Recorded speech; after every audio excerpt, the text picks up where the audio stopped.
Hi സുഹൃത്തുക്കളെ, net പരീക്ഷയ്ക്ക് application കൊടുത്തോ? കുറേ വിദ്യാർത്ഥികൾക്ക് അപ്ലൈ ചെയ്യാൻ പറ്റുന്നില്ല എന്നുള്ള ഒരു സിറ്റുവേഷനിലാണ്. ഈ പറഞ്ഞ പോലെ ഡിജി ലോക്കറിന്റെ ഓതന്റിക്കേഷൻ നടക്കുന്നില്ല. അതുപോലെ തന്നെ ചില സ്റ്റെപ്പുകൾ അല്ലെങ്കിൽ സബ്മിറ്റ് ചെയ്യാൻ പറ്റുന്നില്ല, റീഡയറക്റ്റ് ചെയ്ത് മറ്റു പേജുകളിലേക്ക് പോകുന്നു. അങ്ങനെയൊക്കെയുള്ള കുറേ ഇഷ്യൂസ് ആളുകൾ ഫേസ് ചെയ്യുന്നുണ്ട്. ഇടയ്ക്ക് കുറച്ച് പേർക്കൊക്കെ കഴിഞ്ഞ ദിവസങ്ങളുണ്ടായ ഇഷ്യൂസ് ഒക്കെ മാറി ഒതന്റിക്കേഷൻ ഒക്കെ ചെയ്ത് സബ്മിറ്റ് ചെയ്യാൻ പറ്റി. എങ്കിലും സ്റ്റിൽ അത്തരം ഇഷ്യൂസ് ഫേസ് ചെയ്ത് ഈ പ്രോസസ്സ് കംപ്ലീറ്റ് ചെയ്യാൻ പറ്റാത്ത ആളുകളുണ്ട്. അപ്പോൾ അത്തരം ഒരു സാഹചര്യത്തിൽ NTA പുതിയ ഒരു അഡ്വൈസറി ഇറക്കിയിട്ടുണ്ട്. അതായത് 14-ാം തീയതി തന്നെ പുതിയ ഈ പറഞ്ഞ നിങ്ങൾ ആപ്ലിക്കേഷനുമായി ബന്ധപ്പെട്ട പുതിയ അഡ്വൈസറി സെറ്റ് ഓഫ് ഓപ്ഷൻസ് അല്ലെങ്കിൽ സെറ്റ് ഓഫ് ഇൻസ്ട്രക്ഷൻസ് തന്നിട്ടുണ്ട്. അപ്പോൾ അതിലേക്കാണ് നമ്മൾ ഈ ഒരു വീഡിയോയിൽ പോകുന്നത്. അപ്പോൾ ചുരുക്കി പറഞ്ഞാൽ ഇതിനകത്ത് നമ്മൾ വിചാരിക്കും ഇത് വന്നുടനെ എന്തെങ്കിലും ഒരു റിലാക്സേഷൻ നമുക്ക് കിട്ടും, അല്ലെങ്കിൽ ഡേറ്റ് എക്സ്റ്റൻഷൻ കിട്ടും, അല്ലെങ്കിൽ മറ്റെന്തെങ്കിലും ഒഴിവാക്കി തരും, അതായത് കാറ്റഗറി സർട്ടിഫിക്കറ്റ് വേണ്ട, നിങ്ങൾക്ക് അല്ലാതെ അപ്ലൈ ചെയ്യാം എന്നൊക്കെയുള്ള രീതി പറയുന്നൊക്കെയായിരുന്നു. ഒന്നുമില്ല, നിങ്ങളെ കൊണ്ട് അപ്ലൈ ചെയ്യാൻ പറ്റുന്നില്ല. പക്ഷേ എന്നാൽ തന്നെ നിങ്ങൾ മെയ് 20 മുമ്പ് അപ്ലൈ ചെയ്ത് തീർക്കണം എന്നുള്ളതാണ് ഇതിനകത്ത് ചുരുക്കി പറഞ്ഞാൽ NTA പറയുന്നത്. സംഗതി ഞങ്ങളുടെ കുഴപ്പം കാരണം, അതായത് NTAയുടെ കുഴപ്പം കാരണം നിങ്ങൾക്ക് അപ്ലൈ ചെയ്യാൻ പറ്റുന്നുണ്ടാവില്ല, ഡിഫിക്കൽട്ടീസ് ഒക്കെ ഉണ്ടാവും. എന്നാലും 20-ാം തീയതിക്ക് മുമ്പ് നിങ്ങൾ കംപ്ലീറ്റ് ചെയ്യണം എന്നുള്ളതാണ് NTAയുടെ ഭാഗത്തു നിന്നുള്ള നിലപാട്. അതാണ് നമുക്ക് ഈ ഒരു നോട്ടീസ് മൊത്തത്തിൽ വായിച്ചാൽ മനസ്സിലാവുക. The registration portal for the UGC net examination shall be closing on 20th May. അതായത് 20th May അപ്പുറത്തേക്ക് ഒരു എക്സ്റ്റൻഷൻ ഇല്ലാതാണ് ഇപ്പോൾ പറയുന്നത് എന്നുള്ള സാഹചര്യത്തിലാണ് ഇപ്പോൾ ഉള്ളത്. പിന്നെ ഇവർ പറയുന്നത് ഇതുവരെ കംപ്ലീറ്റ് ചെയ്യാത്ത ആളുകൾ കാരണം അവർക്കും അറിയാം കുറേ പേർ കംപ്ലീറ്റ് ചെയ്യാൻ പറ്റുന്നില്ല. കാരണം ഓൾറെഡി നമ്മുടെ ഉൾപ്പെടെയുള്ള ഉദ്യോഗാർത്ഥികൾ NTAക്ക് മെയിൽ അയക്കുന്നുണ്ട്, അവിടുന്ന് തിരിച്ച് റിപ്ലൈ വരുന്നുണ്ട്, ഞങ്ങൾ ഓൾറെഡി നോട്ടീസ് ചെയ്തിട്ടുണ്ട്. സംഗതി ഇവർക്ക് അറിയാം, പിള്ളേർക്ക് ഒരുപാട് ബുദ്ധിമുട്ടാണ്, ഇത് അപ്ലൈ ചെയ്യാനൊന്നും പറ്റുന്നില്ല എന്നുള്ളത്. പക്ഷേ സ്റ്റിൽ അവർ പറയുന്നു നിങ്ങൾ സബ്മിറ്റ് ചെയ്ത് ഓൺലൈൻ ആപ്ലിക്കേഷൻ പേ ചെയ്തെങ്കിൽ മാത്രമേ 20-ാം തീയതിക്ക് മുമ്പ് പേ ചെയ്തെങ്കിൽ മാത്രമേ നിങ്ങൾക്ക് കംപ്ലീറ്റ് ചെയ്യാൻ പറ്റുള്ളൂ, നിങ്ങളുടെ ആപ്ലിക്കേഷനൊക്കെ അക്സെപ്റ്റ് ചെയ്യുള്ളൂ എന്നുള്ള കാര്യങ്ങളൊക്കെ പറയുന്നുണ്ട്.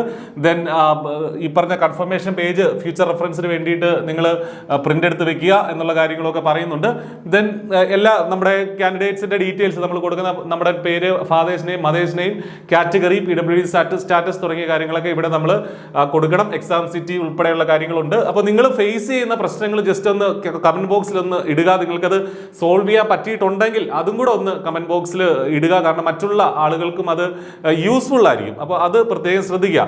ഇനി ഇവിടെ നമ്മൾ ശ്രദ്ധിക്കേണ്ട പ്രധാനപ്പെട്ട ഒരു വ്യത്യാസം അല്ലെങ്കിൽ ഒരു അപ്ഡേറ്റ് ഇവർ പറഞ്ഞിരിക്കുന്നത് എന്താണെന്ന് വെച്ചാൽ, അത് നേരത്തെ അത് ഓൾറെഡി ഉള്ളതാണ്, പുതിയതായിട്ടൊന്നും ഉള്ളതല്ല. നമ്മൾ ഈ ഡിജി ലോക്കറിന്റെ ഭാഗത്താണ് കുറേ പേർക്ക് ഇഷ്യൂ വരുന്നത്. ഡിജി ലോക്കർ ഒതന്റിക്കേഷൻ നടക്കുന്നില്ല, ആധാർ വെച്ച് ഒതന്റിക്കേഷൻ നടക്കുന്നില്ല എന്നൊക്കെ ഉള്ളതാണ്. ഓൾറെഡി ഉള്ള ഉദ്യോഗാർത്ഥികൾ, ഓൾറെഡി ഡിജി ലോക്കറിൽ അക്കൗണ്ട് ഉള്ളവർക്കും പുതുതായി സൈനപ്പ് ചെയ്യുന്നവരും ഒരേപോലെ ഈ ഇഷ്യൂ ഫേസ് ചെയ്യുന്നുണ്ട്. അപ്പോൾ ഇവർ പ്രത്യേകം പറയുന്നുണ്ട്, the DigiLocker is not Aadhaar dependent. നിങ്ങൾക്ക് ഏത് ലൈസൻസ്, അതായത് ഒന്നുകിൽ ആധാർ അല്ലെങ്കിൽ പാൻ അല്ലെങ്കിൽ ഡ്രൈവിംഗ് ലൈസൻസ്, ഈ മൂന്നിൽ ഏതെങ്കിലും ഒന്ന് വെച്ചിട്ട് ഡിജി ലോക്കറിൽ നിങ്ങൾക്ക് പുതിയ അക്കൗണ്ട് ക്രിയേറ്റ് ചെയ്യാം.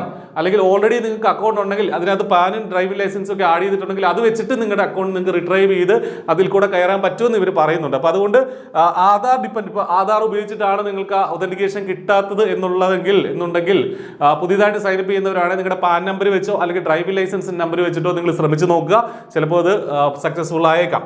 അപ്പോൾ അതിനുശേഷം എന്താണെങ്കിലും ഡിജി ലോക്കർ ഇവർ ഒഴിവാക്കിയിട്ടില്ല, ഡിജി ലോക്കർ വഴി തന്നെ നമുക്ക് അപ്ലൈ ചെയ്യാൻ പറ്റുള്ളൂ. ഇപ്പോൾ ഡിജി ലോക്കറിൽ പോവുക, അതിനുശേഷം എക്സിസ്റ്റിംഗ് യൂസറാണ് ഡയറക്റ്റ് മൊബൈൽ നമ്പർ അടിച്ച് നമുക്ക് കയറാൻ പറ്റും, ഫോം സബ്മിറ്റ് ചെയ്യുക. പിന്നെ ഈ പറഞ്ഞ കാറ്റഗറി സർട്ടിഫിക്കറ്റ് വേണം, അതിനകത്ത് യാതൊരു മാറ്റമില്ല. ഒന്നുകിൽ കാറ്റഗറി സർട്ടിഫിക്കറ്റ് വേണം, അല്ലെങ്കിൽ നിങ്ങൾ അപ്ലൈ ചെയ്തിട്ടെങ്കിലും ഉണ്ടാവണം. നമ്മൾ ഓൾറെഡി നേരത്തെ തന്നെ ഇത് ആദ്യം തന്നെ അങ്ങനെയായിരുന്നു, അതിനകത്ത് മാറ്റമൊന്നുമില്ല. നമ്മൾ ഇതിനു മുമ്പ് ചെയ്ത വീഡിയോയിലൊക്കെ വളരെ കൃത്യമായിട്ട് നമ്മൾ ആ ആപ്ലിക്കേഷൻ പ്രൊസീജിയറിൽ വിശദമായിട്ട് പറയുന്നുണ്ട്.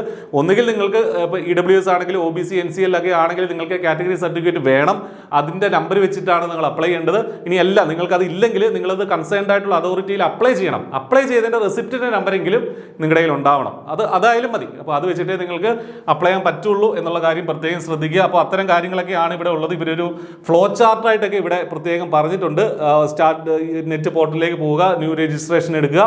ഡിജി ലോക്കർ അക്കൗണ്ട് ഉള്ളവരാണെങ്കിൽ സൈൻ ഇൻ ചെയ്ത് മൊബൈൽ നമ്പറോ ഒക്കെ വെച്ചിട്ട് സൈൻ ഇൻ ചെയ്ത്